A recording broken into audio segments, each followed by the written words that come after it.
The Street Corner Soapbox. The Street Corner Soapbox with Falso and Willin. Podcast takeover. We're making a killing. Music to nightlife. Debauchery and street news. Serving it hot. We are some street news, movies and mayhem. The craziest guests, words from chaos. Get it off our chest. Rhode Island, worldwide, dark corners in all places. Speak how we live, radio show, smoking aces. Ladies and gents, for the people we're talking. Take the show on the road, right where you're walking. Yeah. That's right, ladies and gentlemen. Street Corner Soapbox Podcast coming to you live. That's right, boys and girls. Street Corner Soapbox. Now, we all know during this crazy time with the pandemic, businesses are struggling. So we're here to support local businesses, and we need your help to do so also. That's right. So subscribe to our Patreon, become a member to help support the show, and receive exclusive episodes and bonus content, as well as discounts on merch. That's patreon.com/streetcorner_soapbox2020. Follow us on our website, streetcornersoapbox.com. That's right, boys and girls. Street Corner Soapbox. I'm here with my brother, Lord Willin. Hey, what's going on, guys? What up? Great episode today. That's right, boys. We are with the famous Dr. Barbara Roberts in the house today. Dr. Barbara Roberts, thank you for coming on. Thank you for having me. It's my pleasure. And she's here to talk about her new book, The Dr. Broad. The Dr. Broad. This is, you said, your fourth book? That's correct, but it's the first one that isn't a medical book. Okay, so you say like an autobiography? It's really a memoir. Memoir, yeah. Okay. Very good book. I read it, and I was very impressed. It was a very interesting story. A lot of stories in a story. Yeah, very entertaining, and definitely interesting perspective on a lot of different things, and especially your relationship with Raymond Patriarca, which I think a lot of people out there want to hear about. Yep. Well, first of all, thank you for the kind words. Of course. Every author likes to hear that their book was enjoyable. I worked on and off for almost 20 years on this book. Wow. Yeah. And I started it at a time when I was taking a little sabbatical from practice. And I had kept some records, and I had access to newspaper articles, etc. But I never really wanted to have the book published while I was still seeing patients. But Gotcha. When I retired just over 4 years ago is when I really got serious about finishing the book. And I knew by then how hard it was to get a book published. And I knew that the hardest part actually about getting a book published was finding an agent. But with this book, thanks to Crime Town, the podcast that was done about the intersection of the mob and politics in Rhode Island, starting about 3 years ago, the agent actually came looking for me. Oh, wow. Because he was a big Crime Town fan. And when he heard that I was working on a memoir through some mutual friends, he contacted me and said, I want to represent your book. Oh, nice. Well, Crime Town is an epic podcast. Yeah. If you haven't heard the Crime Town series, definitely check it out. And if you're from the New England area, Rhode Island, I mean, it's amazing. Yeah, it's good. It really was a great perspective on the relationship between Buddy Cianci and organized crime and everything else that went on during that time. Yeah, for sure. They cover everything. Yeah, all bases. And that's when I had first heard about Barbara here, was on that show. Yeah. And I didn't realize she had written a book until I just stumbled upon it. I was looking up different true crime and stuff like that, local. And her book came up, and I said, oh, wow, she wrote a book. Yep.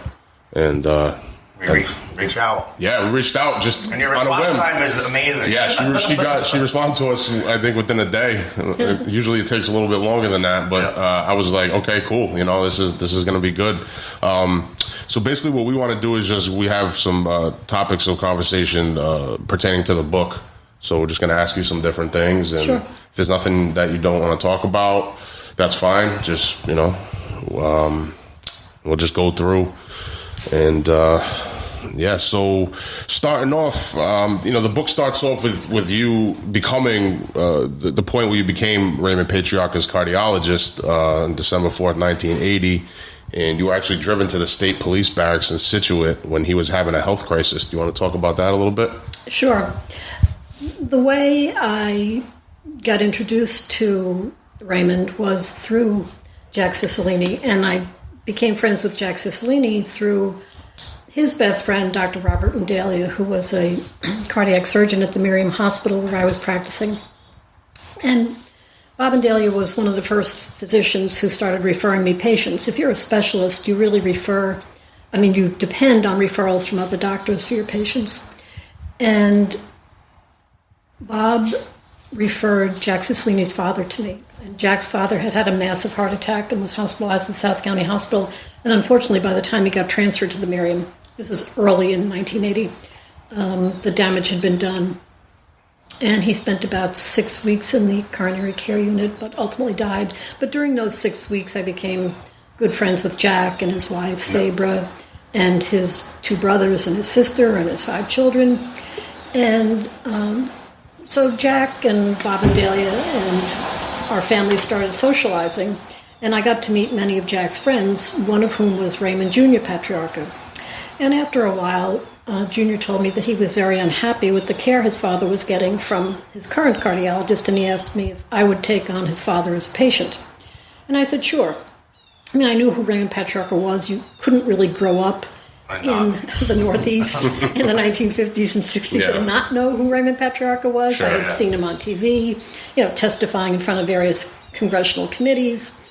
And I had met some people in the 3.5 years that I had been living in Rhode Island who sort of had relatives or friends who were quote-unquote connected. So I obviously knew who Raymond was, but as far as I knew, he was living quietly at home with his second wife, Rita O'Toole Patriarca, his first wife, having died of cancer in 1965.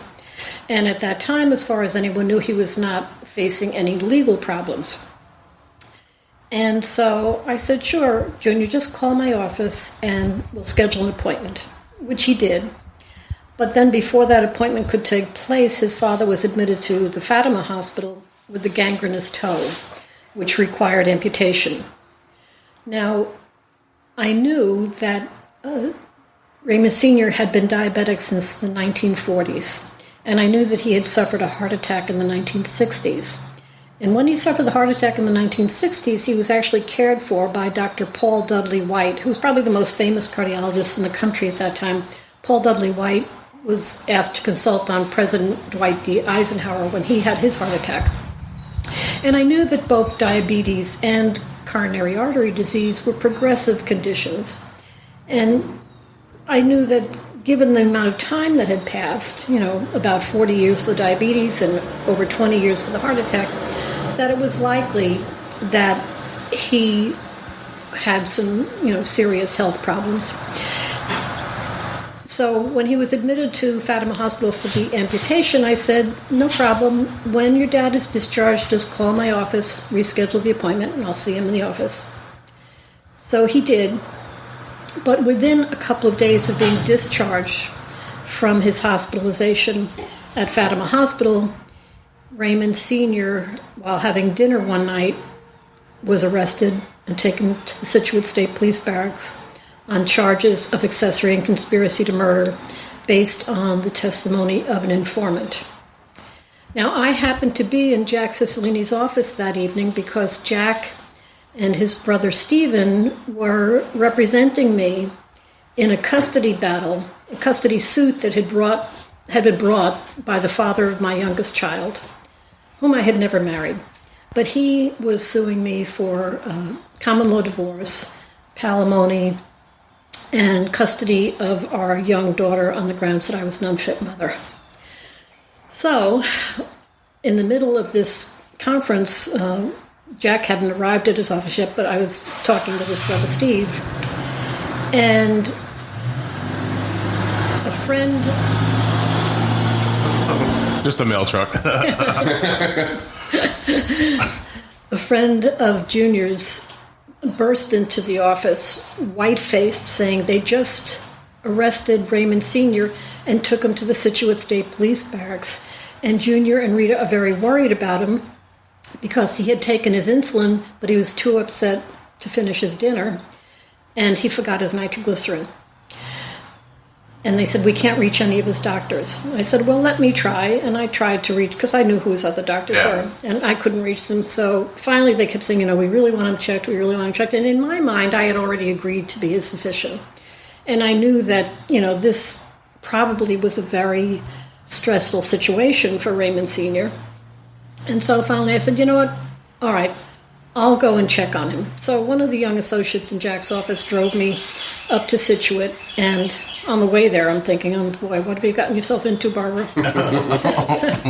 But I said to myself, just treat him as you would any other patient. And I really thought I'd go, I'd meet him, I would talk to him, he'd be fine, and I would call Junior and say, your dad's fine, stop worrying about him. So I get there, and, I'm expecting everybody to be standing around looking very solemn and quiet and long faces. And I get there, and it's more like a rowdy tailgate party at a homecoming weekend. Everybody's laughing and slapping each other on the back and telling jokes. And, Jack is introducing me to everybody as Raymond's cardiologist. And Raymond was nowhere to be seen. And I didn't have a chance to talk to Jack in private. And finally Jack said, Raymond is in Major Benjamin's office. Major Benjamin was second in command of the Rhode Island State Police at that time.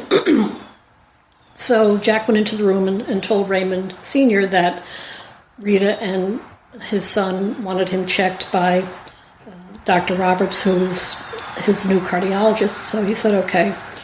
So, this is like maybe 8 years after the Godfather movie, the first Godfather movie came out. So what do you think you're going to see someone the first time you meet him after you're done? You're thinking someone that looks a little bit maybe like Marlon Brando. So I walk in the room, and I laid eyes on him, and the first thing I thought was, oh my God, he's so tiny. Because he was a little shriveled up man sitting in a chair. And the second thing I thought was, holy shice, this man looks like he's going to have a cardiac arrest any minute, and I'll never be able to resuscitate him here. Because he was cyanotic, blue. Yeah. He was sweaty. He was clearly having difficulty breathing. And after I introduced myself and started asking him questions, he said that he had been having his chest discomfort, his angina. And I said, when did it start? And he said, about 2 hours ago. I said, did you take nitroglycerin? He said, no, I left it at home. So somebody was dispatched to get that. In the meantime, Major Benjamin pipes up, Doc, he can borrow one of mine. I said, I don't think that's such a good idea, because I'm not sure if you're on the same dose. So anyway, I became very concerned, and then when I listened to his heart and lungs, I became even more concerned, because his pulse was highly erratic. He was having what we call premature beats, extra beats all over the place. And in someone who's having a prolonged angina attack, that can be a harbinger of sudden cardiac death. So I said to Major Benjamin, Mr. Patriarca is having unstable angina and an unstable heart rhythm. He needs to be hospitalized immediately. Oh, no, he says, that's not going to happen. He was just arrested on a capital charge. And I kept insisting that he had to go to the hospital. So finally he said, all right, well, call Colonel Stone. Now, Colonel Walter Stone had been the long-time, very respected head of the Rhode Island State Police. Quite a bit older than I was like 36 at the time. And so I called Colonel Stone, and I told him, he said the same thing, no way. He's not going to the hospital. He's been arrested on a capital charge. And I kept insisting that he was going to die. He had a real good chance of dying if he wasn't hospitalized. So finally he said, well, call the Rhode Island State Police surgeon. And he gave me the surgeon's name and phone number, and I called him, and I told him my history and physical exam. He said, oh, you're absolutely right, Dr. Roberts. This man has to be hospitalized immediately. So I called Colonel Stone back, and he begrudgingly agreed, but he said, I want him admitted to Fatima Hospital, because that's the only place where we can keep him under 24-hour guard 7 days a week. And I said, that's not true, Colonel Stone. I said, remember Anthony Stamini? Anthony Stamini, coincidentally, another client of Jack's, had been shot in the head while he was out on parole, wrapped up in a rug and stuffed in the trunk of a car, but he was found and taken to the Miriam Hospital, where he was resuscitated, and he was kept under 24-hour day, 7-day-a-week guard. And I knew that Colonel Stone knew about this. Yeah. So he finally had to acquiesce, and they put me and Raymond Sr. in the back of the state police car with a rifle-toting guard sitting next to us, and we took off into the night, and he was admitted to the Miriam Hospital, and that's how it started. Providence Hospital didn't have security back then? Rhode Island Hospital, yeah. I mean? I didn't have privileges at Rhode Island Hospital. This was before Rhode Island and the Miriam joined in lifespan. This is 1980. Yeah. And the Miriam was the hospital where I practiced. Then I'm going on forward to chapter 2. Junior gave you a mink coat, a mob mink. That's right. So, while Raymond was hospitalized that first time, he was also charged with a second accessory and conspiracy to murder, for which he had to be make an appearance in the court in I can't remember whether it was New Bedford or Fall River. At any rate, he went there on a stretcher, and so there were, this required multiple meetings with Jack in his office about, because within a few days it was very apparent to me that there was no way Raymond would survive a trial. Just the mention of the charges against him would be enough to bring on a severe attack of angina. Now, how do I know he wasn't faking it? Well, it's very simple. If someone is having angina, which is the chest discomfort people get when their heart is starved for oxygen, there are characteristic changes in their EKG that occurs. Yeah. And many times I would see the changes in the EKG, and Raymond Sr. wouldn't even complain of angina. But when I said to him, Raymond, are you having angina? He would say yes. And I would say, yeah, you have to tell me this. We can give you nitroglycerin. Just used to it. Yeah, because he was very, very stoic. So he had severe coronary artery disease. He could not walk across the room without having angina. And as I said, if you mentioned the possibility of a trial, he would have severe angina. Anything that brings on stress. Right. And he had terrible complications from his diabetes. He had nerve damage, what we call neuropathy. His hands, the muscles were so wasted from neuropathy that he couldn't even cut up his food. Yeah. Rita, his wife, had to cut up his food. He couldn't button his shirt. She had to dress him. He was really, really debilitated, but he was trying to hide the extent of his disability from his family and his colleagues. My job, if I was going to keep him alive, was to keep him from having these kinds of stresses. And in order to do that, I had to convince the prosecution and the police that he really was too sick to stand trial. And the prosecution and the FBI and the state, they hired their own cardiology experts to try and refute what I said. None of them refuted anything I said about his condition, and they all agreed that the stress of a trial would likely bring on his death. Now, there was a tug-of-war, you said, between the state, local, and federal law enforcement to arrest him. Yes. At that time. Everyone was trying to be the first, right. Be the ones. Yeah. Apparently the Providence police captain was very irate because they were supposed to bring Raymond after his arrest to the police station in Providence, and instead he was whipped off to the Scituate State Police Barracks. But getting back to the mob meek. Yeah. Jack's secretary called me one day and said, after office hours today, we need you to come up to the office for another meeting. I said, okay. So I get there, and Jack is there, and his partners, and Raymond Jr., and there's this huge, huge gift box with a big bow tied around it. And I said, what's this? And Raymond said, it's a Christmas present to you from me and my father. And I opened up, and it was a full-length black llama mink coat, the kind that says, the ads used to say, what becomes a legend most. Yeah, I'd say so. My name was, inscribed on the inside in stitching. So, yeah, that came to be known as the mob mink. Do you still have that coat? It was commandeered by my youngest daughter. Oh, okay. Did you wear it frequently? I wore it on occasion. Okay, special occasions. Yeah, Jack and Baba Delia said, Barbara, we're embarrassed to be seen with you out in that ugly green cloth coat you wear. That's funny. So, tug of war. Yep, we touched on that. And then 1981, Raymond's formally arraigned while he was actually in his hospital bed. Yes. Granted bail pending trial. And then around that time, you would receive the Dr. Broad moniker. Do you want to tell us how that came about? Yeah, a couple of days after I started taking care of Raymond, a friend of mine called, and this was someone that I had dated briefly when I first moved to Rhode Island, and even after we stopped dating, we remained friends. And he says, Doc, and they all called me Doc.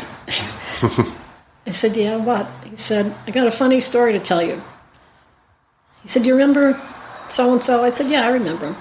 He said, he called me yesterday. He said, hey, Vinny, remember that Dr. Broad you used to date? That's great. She's the old man's doctor now.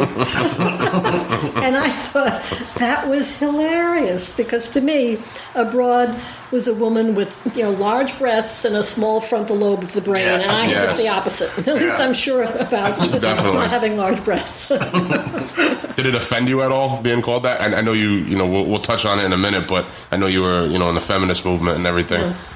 No, because I thought it was so hilarious. It just struck me as very funny. It was innocent, right? That's just how they talk. Yeah. That's how we talk. I grew up talking like that too. Pretty much. Nobody ever said that to my face. Yeah. So, and all those guys, I was right up there with the Blessed Virgin Mary. Yeah, sure. People say to me, did you ever feel like you were in danger? Well, no. Duh. People in the city. Well, you're doing them a great service. Right. No one was going to mess with me. Oh, yeah. When it snowed, my street was the first one plowed. Yeah. Right. Yeah, I know. Yeah. So now, after chapter 2, you started off taking care of Raymond. Then in the book, you went back to your past, which is pretty cool. I liked actually how I jumped around like that. It reminded me of like watching a movie, kind of. Yeah. Yeah, it was cool how you started with the suspense of, becoming Raymond's doctor, and then you take it back now to your early beginnings. The huge, big family. Yes. 10 siblings you had? I'm the oldest of 10. My mother had 11 children, but one died. He was premature and had a congenital stomach blockage, and he only lived 6 weeks. But yeah, my mother had 10 children in 10 years and 3 months. I was the eldest. So I always say I raised 9 before I had my own 3. Right. And my you were born in New York. Yes, I was born in Greenwich Village. Oh, really? Nice. Cool. In St. Vincent's Hospital. And my father at the time was in the Navy, but he had a good war. He spent the entire war typing intelligence reports in the Brooklyn Naval Yard. But my parents were devout Catholics, and they belonged to the Christian family movement. And they wanted to raise their children away from the temptations of the big city, and the big city in this case being New York. Yep. We lived in New York. And they and their friends pooled their meager resources and bought 52 acres of land in what was then called the country and is now called the suburbs in Rockland County, New York. Okay. And they pitched in and helped each other build their houses. And we were actually the first family to move to this community, which was called Marycrest after the Blessed Virgin Mary.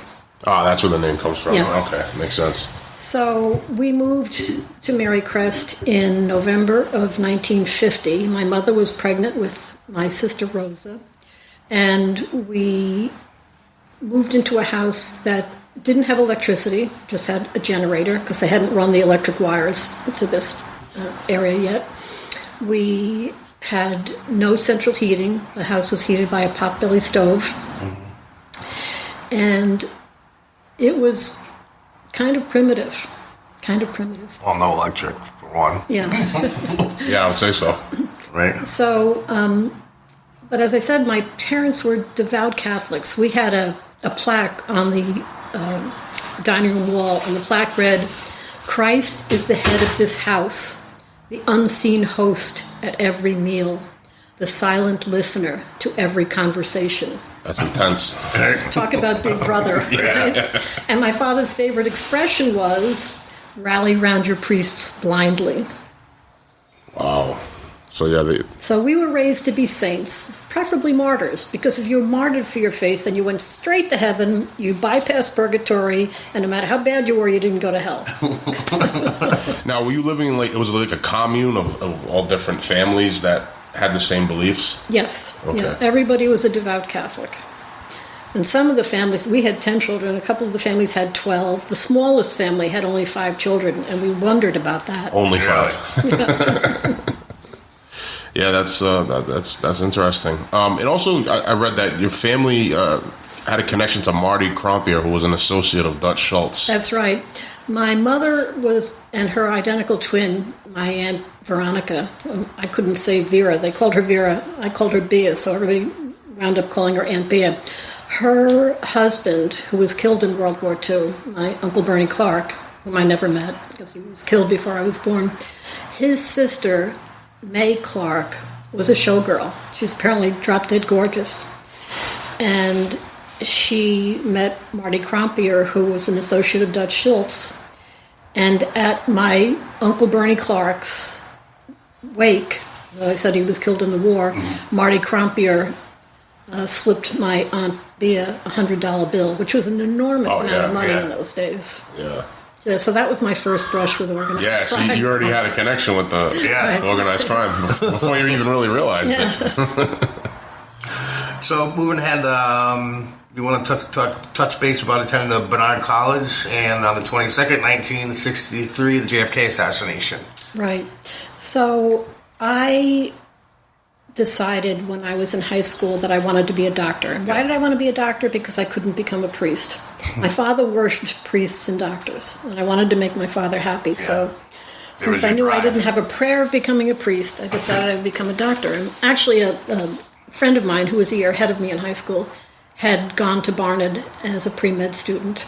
And these were the days when there were quotas for women in medical school. No class could have more than 10% women. So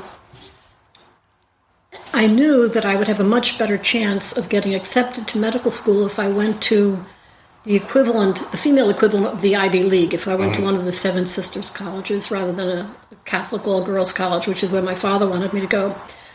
So I told my father that I wanted to apply to Barnard, where my friend, who was a year ahead of me, had gone. And he said, no, I want you to go to a Catholic college. And I begged and pleaded, but he refused to sign my application.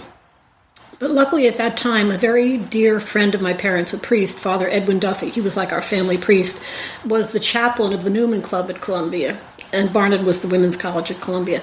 And the Newman Club is the Catholic club on campus. So I called Father Duffy, and I explained the situation, and I said, please talk to Daddy and get him to sign my application so I can go to Barnard, hopefully.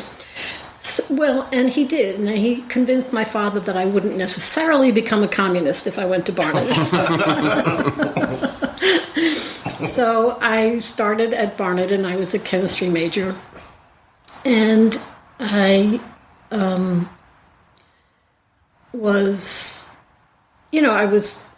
I dated, I had a couple of boyfriends, and then I met my first husband probably in freshman year, but we didn't start dating until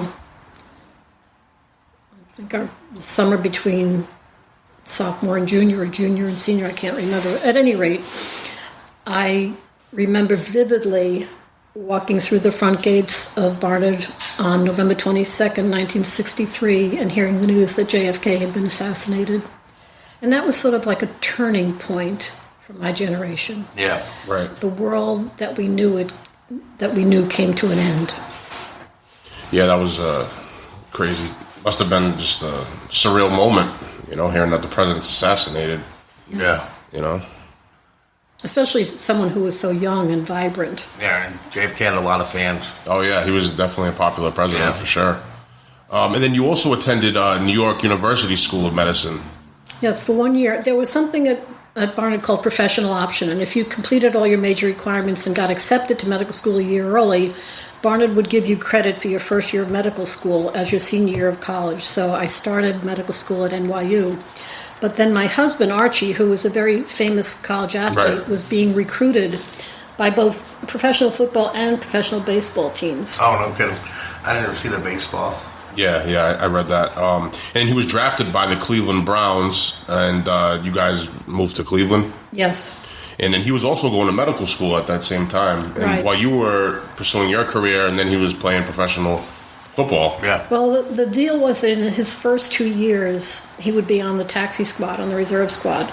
And then in his third year, when you had some elective time, because you were on the wards doing clinical rotations, he could use his elective time to play football. I'm not sure how that advanced his medical education. Yeah. That was the deal. Right. But when the time came, he actually got traded to the Miami Dolphins because Bob Greasy, who was a rookie that year, was injured. So I was about to start my OBGYN rotation, and we packed up. By then we had a daughter, my oldest daughter, Dory, and we moved to Florida for the season. And I did my OBGYN clerkship at Miami's Jackson Memorial Hospital. And that's where I really became radicalized, because I saw, this is before abortion was legalized, this is before Roe versus Wade, and I saw women come into the emergency rooms with perforated bowels, with perforated wounds, with their bowels hanging out of their vaginas. I knew of a woman who died because she was denied a therapeutic abortion, even though she had end-stage heart disease and end-stage liver disease. And so my sort of unconscious feminism became more and more conscious as a result of that. And also I was using birth control, which was against the dictates of the Catholic Church. And so I left the faith and really never looked back. So then, moving forward, you graduated medical school, becoming an actual doctor in 1968? Correct. And I did my internship at University Hospitals in Cleveland. I was the second woman accepted into that internship. Yeah, that's incredible. Yeah. Pioneer. Luckily Right. the first woman did a good job. They wouldn't have looked at me twice. You were definitely a pioneer in the medical profession. You made your dad happy. Yeah, great representation for females. Inspiration, I would say. Oh, for sure. And then it could have been probably harder for you, too. It's probably harder for you Yes. Yeah, as a woman in that industry. And you're limited to 10%, I think you said, right? Right. Yeah. There were very few women in my class. Yeah. And almost no women on the faculty. Yeah. So I always knew that when I was in a position to help younger women in their training, I would do so. I would be a mentor to them. And then you actually got into the feminist movement and political activism, becoming a member of the Women's National Abortion Action Coalition. And you guys marched in Washington, D.C., 5,000 strong. You had dealings with the FBI because of that. You want to talk about that a little bit? What happened was Archie got accepted into the surgical internship at Yale New Haven Hospital. So we moved to Yale, to New Haven, and I was a medical resident, and he was a surgical resident. And we were quite broke by that time. In fact, Archie hadn't paid income taxes in a couple of years, so the IRS attached my wages, not his. At any rate, I had to moonlight. So I was moonlighting at Yale Student Health, and while I was moonlighting at Yale Student Health, I met several female law students, and they told me that they were bringing a class action suit against the Connecticut abortion laws. And so I was invited to speak on multiple occasions to speak out against the abortion laws, which I did. And I also met women who were very active in the anti-war movement, and so I became active in the anti-Vietnam War movement. And after 2 years at New Haven, we moved to the NIH. This was at the height of the Vietnam War, and all male doctors were being drafted, and most were being sent to Vietnam. Now, if you were a woman with children under the age of 18, you couldn't even join the armed forces of the United States, even if you wanted to. But there were draft-deferred positions at the National Institutes of Health, one of which Archie got in the cardiac surgery branch. And I was offered a non-draft deferred position in the National Heart, Lung, and Blood Institute. So we moved there, and it was ideal because I was being sent all over the country at government expense to help set up studies into the relationship of cholesterol and heart disease. And I was very active in these coalitions. It's the anti-war and pro-choice coalition, so I would know my schedule months in advance. So after working all day on medical things, I would speak at night at universities or teach-ins or demonstrations.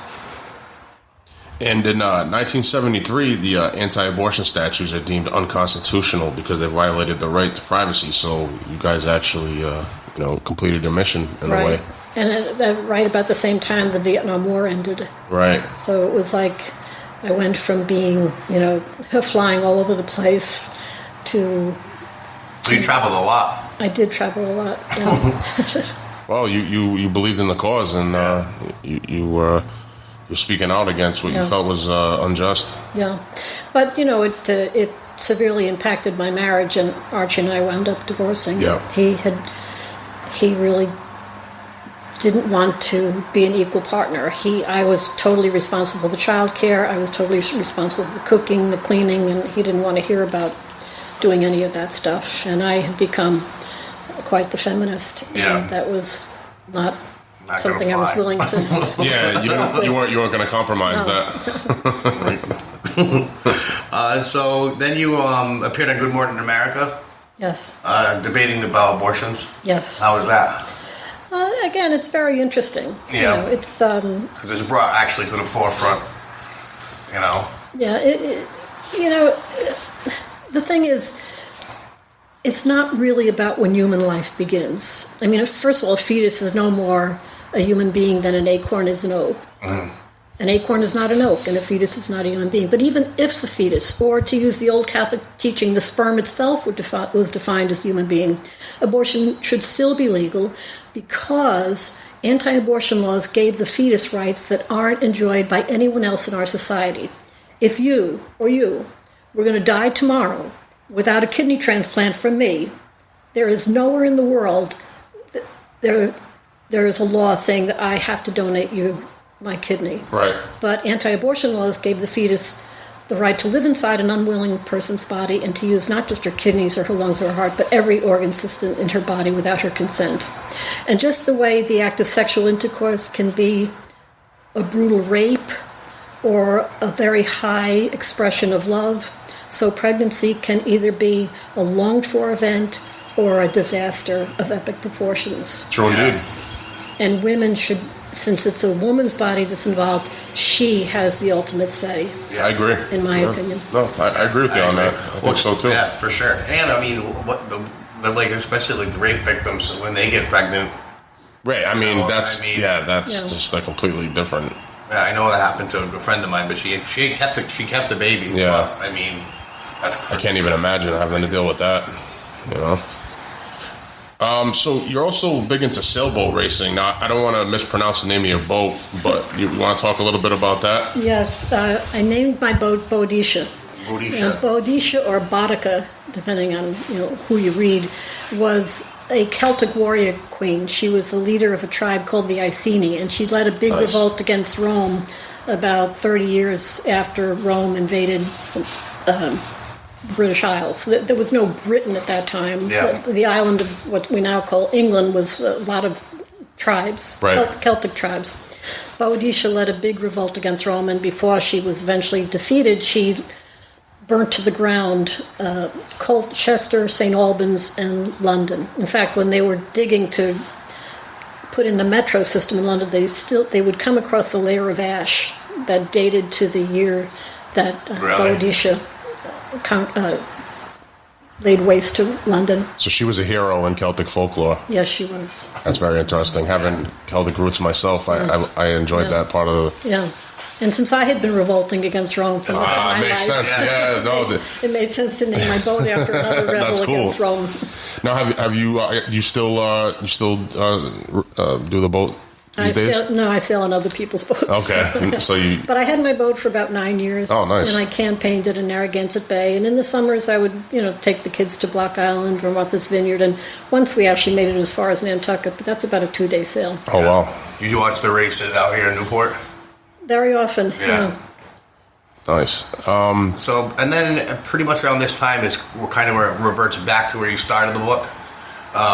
Yeah, Me and Jack Cicilline and Junior. Yes. yeah. You spent a lot of time in Jack's office, and you brushed shoulders with the likes of alleged mobsters like Nicky Bianco, Bobo Maripizzi, and Jamrod Wamet, which is interesting to us. Yeah. Want to talk a little bit about that? Yeah. I actually, in later years, I became very good friends with Nicky's wife and then ex-wife, Francesca Bianco, and Nicky's son, Angelo, and my son were very good friends. They attended school together. In fact, my son was a pallbearer at Nicky Bianco's funeral. But like Gerard Wamet and Bobo Maripizzi, I just met them very briefly on a couple of occasions.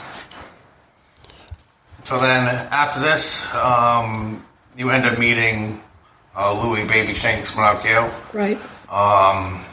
And you met him through... He was working at the restaurant there, the Right. Forum. That's what was that for Rudy Sciarra?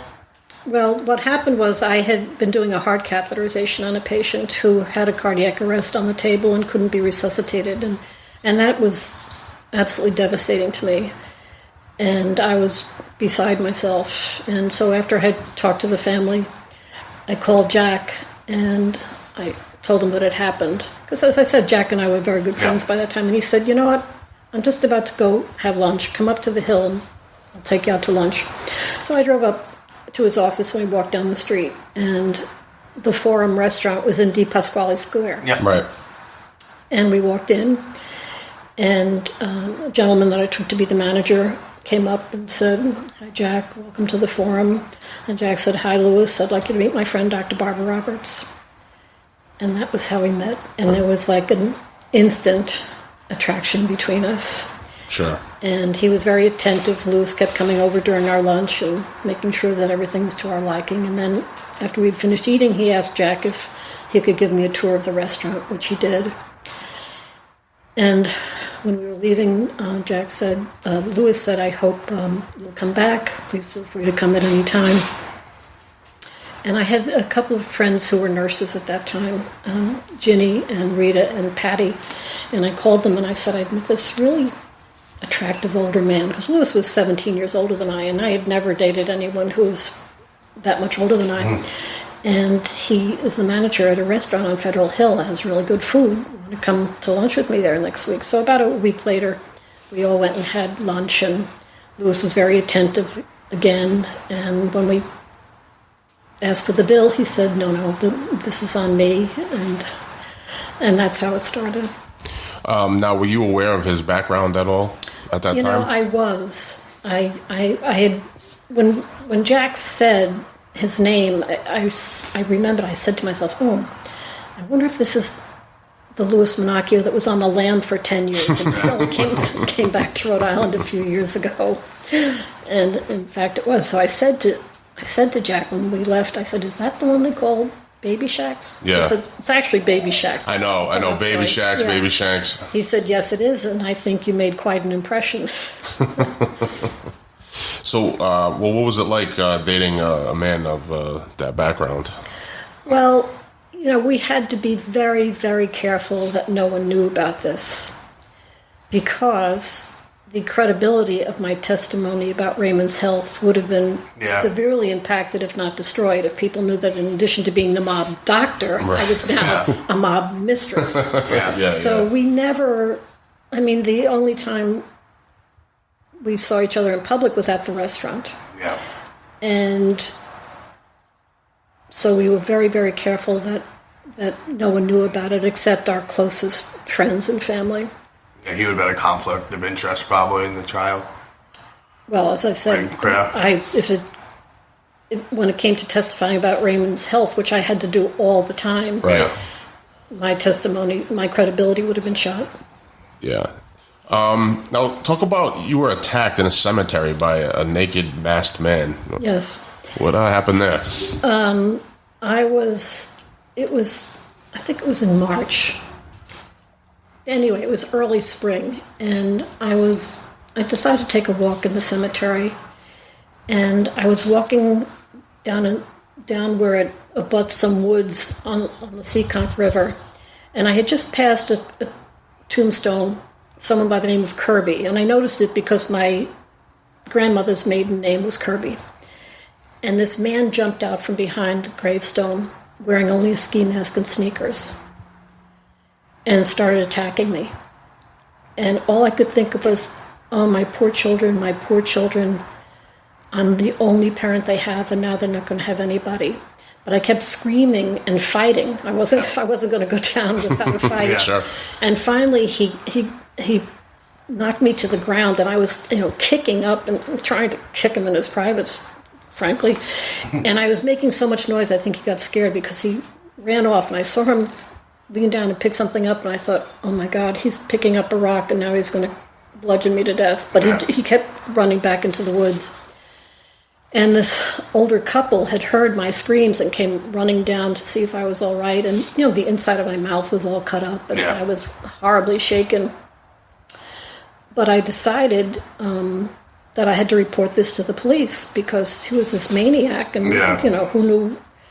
So I filed a police report, and I told Lewis, and he was absolutely furious. In fact, he insisted. It's the only time he stayed at my house. He slept on my dining room floor. I mean, my living room floor for 10 nights. Wow. To make sure the kids and I didn't come to any harm, because that Monday, the Providence Journal wrote an article about this, giving my name and home address in the paper, and identifying me as Raymond's doctor. Yeah. Yeah, they just blew it way out of proportion. Yeah. I don't even think they could have put your address. Was that legal? Yeah, was that legal to do that? Well, they said, I was so furious. I went down to the city room, and I said, "Who's the city editor?" I found out the city editor, and I went up to him and I said, "You are scum." Yeah. I said, "I'm Dr. Barbara Roberts. How dare you put my name and home address in an article about a sexual assault?" And they said, "What?" And he said, I said, "If anything happens to me, you're in serious trouble." Yeah, no, definitely. And you could have sued them, I think, right? No, he was stuttering. He said, "That's the newspaper's policy. If penetration doesn't occur, we publish the name to dissuade people from filing false reports." Yeah, because the guy at that point, the guy that was naked in the cemetery, he didn't know who you were. It was probably a random thing. Now he picked up the paper, and now he can find out. Right, and I couldn't identify him even if they found a suspect, because I maybe it was good that they put that you were Raymond's doctor. Yeah, it has nothing to do with it. I wonder if they ever caught that guy. No, because you think about it. You're not going to go after no one. It's his doctor. Jesus, I wonder how many more people he attacked like that. Well, the police told me that nobody else had reported anything like that. Oh, really? That was a lie. There had been another episode. Wow. Yeah. That's crazy. And then they wanted me to take a lie detector test, so I said sure. And Jack and my family court lawyer, who was Al Lepore, said, "Are you kidding? Those things are totally unreliable." And the next thing you know, there'd be another headline: "Doctor fails lie detector." Well, right. They say Raymond Patriarca's doctor fails lie detector test. Yeah. That would be great. Yeah. Did they? The two people talk to the cops too? Because you had two witnesses, kind of. They may have. I don't remember. They didn't see anything. They just heard my screams. He had run off by the time they came to help me. Yeah. Naked in the cemetery. So then moving on to chapter 12. Manocchio goes on trial for a murder conspiracy, and then Raymond had to give 2 depositions from his home about the case. Well, 1 deposition. Oh, 1. Yeah. I thought I would have to testify, but I wasn't called. But I had to, come to court in case I was called. And then Lewis is convicted and sentenced to 2 consecutive life terms plus 10 years. I'm sure that was hard to take. It was indescribable. It's in some ways it was worse than if he had died. Yeah. Because if you're dead, you're not suffering. Right. But I knew how fastidious he was about his food, about his clothing, about personal hygiene, and thought of him being, in a cell 23 out of 24 hours a day was just excruciating. I became severely, severely depressed.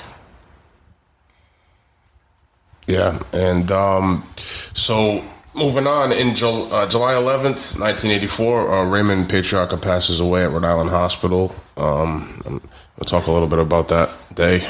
Yeah, I was at the hospital, and I can't remember who called me, but someone called and said Raymond collapsed and was taken to Rhode Island Hospital. So I went over there, and they were working on him in the emergency room, and he had a flat line. And in that situation, you have to put in a temporary pacemaker wire. And so I said, we need to put in a temporary pacemaker. Yeah. And they said, well, you don't have privileges here. You can't do it. I said, well, then get somebody down here immediately who can do it. But it probably took another 5 minutes or so, and by then it was too late.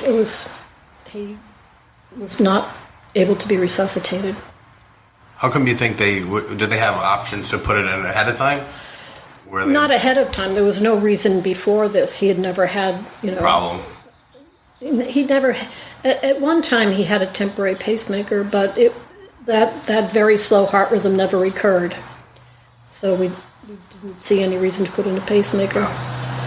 So it came out after he had passed away via informant Vincent Teresa that Raymond was actually enlisted by the CIA to help assassinate Fidel Castro.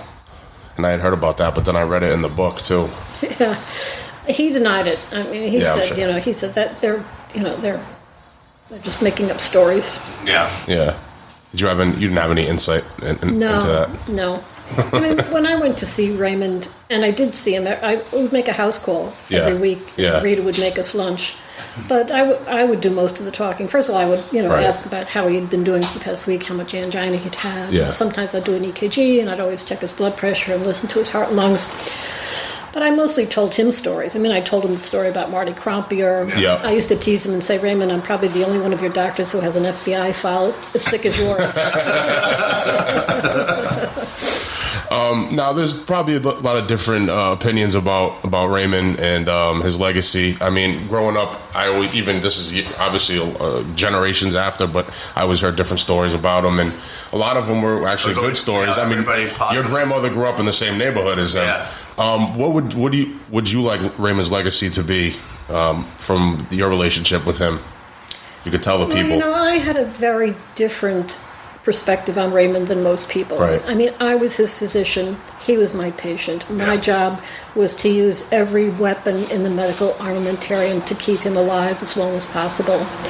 And so it really didn't matter to me what he had done or might have done in the past. Yeah. And as I said, I've taken care of people that, probably did far worse than he did. I took care of a member of Savak, the Shah of Iran's dreaded secret police. Yeah, I saw that, yeah. I took care of wife beaters. I mean, I took care of other organized crime figures that, were alleged murderers. And, So, when you take a Hippocratic oath, which you do when you graduate medical school, you take the oath, and central to the oath are two things. One, I will do no harm. And two, I will put my patient's interests ahead of my own. Not my patients who don't have a record of a felony. Right. Not my patients who aren't facing capital charges. Any patient who entrusts his or her heart to my care, I must put their interests ahead of my own. So even though there were, I suffered some things as a result of being Raymond's doctor. For example, there were some other physicians who stopped referring me patients. I think that was more than made up for by patients who referred themselves to me. Right. And I think their reasoning went something like, well, Raymond can afford the best. So if he's going to her, she must be the best, and I want to go to her too. So it actually helped you out. Yeah. So I took care of a lot of what I like to call the AOCFs, alleged organized crime figures, and I also wound up taking care of many of the police who were, trying to put them away. Yeah. That's interesting. How you were taking care of the quote unquote alleged wise guys, and then the law enforcement who are going after them. Not too many people, I don't think, have a career doing that. Nope, not too many. No, not at all. Now, how have you seen, you've lived in Rhode Island for quite a long time. How have you seen, Federal Hill change over the years compared to back then? Well, back then, I think Federal Hill was far safer than it is now. Yeah. Especially for women. I mean, if you were a woman, you could walk the streets of Federal Hill at 3 o'clock in the morning and no one was going to bother you. Yeah. Right. Because they knew that, Raymond and his friends wouldn't allow it. Yeah. Right. Yeah. Well, they said there wasn't a crack. If there was a crack in the street, it would be fixed in no time.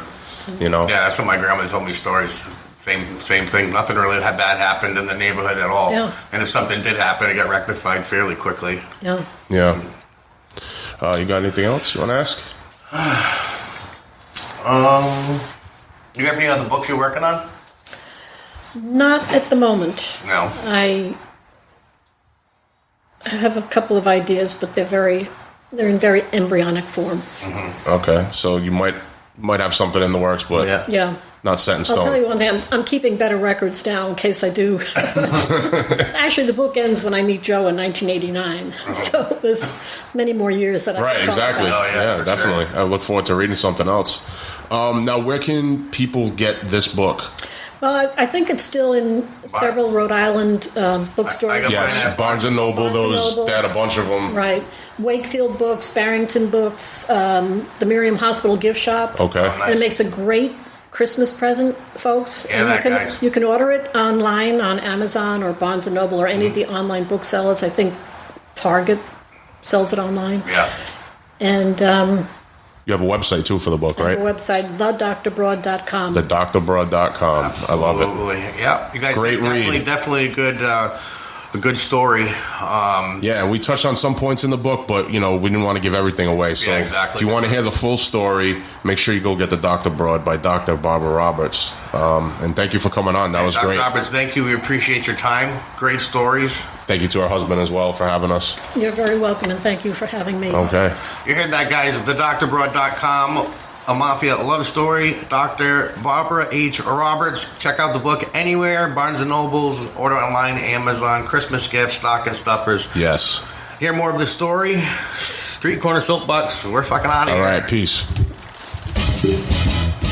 The Street Corner Soapbox.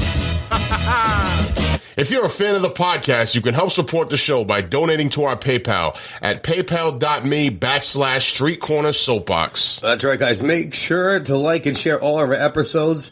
And for easier access to our show, check out our link tree at linktr.ee/Street Corner Soapbox.